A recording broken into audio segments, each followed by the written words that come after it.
భారతదేశంలోనే మొట్టమొదటి శివాలయం మన తిరుపతి దగ్గరలోనే ఉంది అని మీలో ఎంతమందికి తెలుసు? చాలా అరుదుగా గుడి లోపలికి మనం ఎంటర్ అయిన తర్వాత ఒక ప్రదక్షిణ పూర్తి చేసుకున్న తర్వాత గుడి లోపలికి ఎంట్రన్స్ వస్తుంది.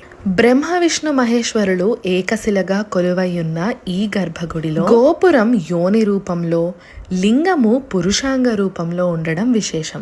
గర్భగుడిలో విగ్రహం పక్కన ఒక రంధ్రం ఉంటుంది.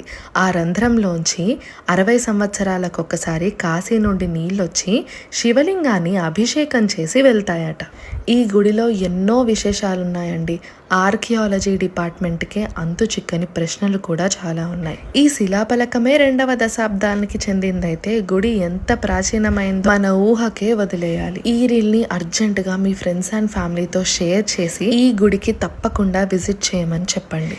ఈ గుడిలో వల్లీదేవ సమేత సుబ్రహ్మణ్య స్వామి, పార్వతీదేవి మరియు సూర్యనారాయణుడు కూడా కొలువై ఉన్నాడు. ఈ దేవాలయం తిరుపతికి దాదాపు 20 కిలోమీటర్ల దూరంలో ఉన్న గుడిమల్లంలో ఉంది.